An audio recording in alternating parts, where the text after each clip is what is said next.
Thank you, Chairman Lujan. You're doing a great job on such an important subject for all of our colleagues, as you can see by attendance. And obviously, the COVID pandemic laid bare how important broadband connectivity was for Americans. So, Mr. David, thank you for being here this morning and for your leadership at NTIA. I wanted to ask you about the broadband middle mile issue. It's obviously last mile deployment depends on middle mile infrastructure, and without sufficient backhaul structure, the network providers will be unable to service the last mile needs at the end of their networks, and this is in addition to 5G and 6G rollout. So we have about $1 billion there. Do you think that there will be a need for more resources on broadband middle mile? Well, first of all, I'll just first echo your comments, and we've had this discussion before. We believe that middle mile is an essential piece here, a real force multiplier to increase affordability, competition, and make our last mile efforts much more effective. We are grateful to have the $1 billion program, and we think it's going to be very effective. I will just say that I anticipate it will be wildly oversubscribed, and we will see by September if that's true. Thank you. I know my colleague, Senator Capito, and I are working on this. She has some innovative middle mile solutions in her state that I think have been really illuminating to how successful this partnership can be. So I look forward to continuing to work with her on that.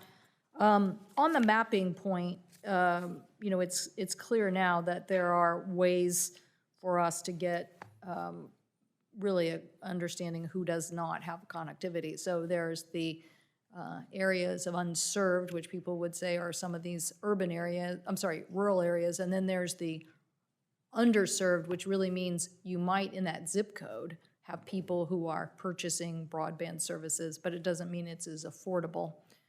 How do you think that these maps will help us paint that picture more accurately for people? You rightly indicate the maps in the past have not been good because they've not been granular enough, right? So we've really looked at, like, for example, census blocks, and if one person in a census block had service, the entire census block, maybe thousands of people were considered served. So we know that we've radically missed it. Now, Congress wisely gave resources and appointed the FCC as the mapping lead here, which we're working with them very carefully, and I think the maps that come out from the FCC will be much more granular at the location level, and that will give us much better insight into, especially where we believe there are pockets of, you know, broadband deserts all across America that we'll need to see. Thank you. You know, our colleagues, Senator Wicker and Klobuchar, worked on some what I would call administrative leadership on broadband issues, a little more concentration of focus by NTIA on this recently. I know that my colleague here, Senators Lujan and Wicker and Thune, also worked on a spectrum issue because it seems that there are various agencies within the administration who have different views and different issues on spectrum. How well able is NTIA to play a more leadership role in sorting out some of these overlapping issues with agencies? So it's essential that we're well coordinated, and I will say, so far so good, but I may need to get back to you. I think, no, I don't mean to make light of it. I think that we are making good progress. And I think you mentioned both broadband and spectrum, but in both areas, I feel like we've had an opportunity to work really closely with our colleagues. In broadband particularly, we've got the largest pool of resources now, and so we are able to leverage what we're doing to help other agencies that are working on this. In spectrum, coordination is critical. And I will say, so far, I've been cautiously optimistic. We've got a very close working relationship with the FCC.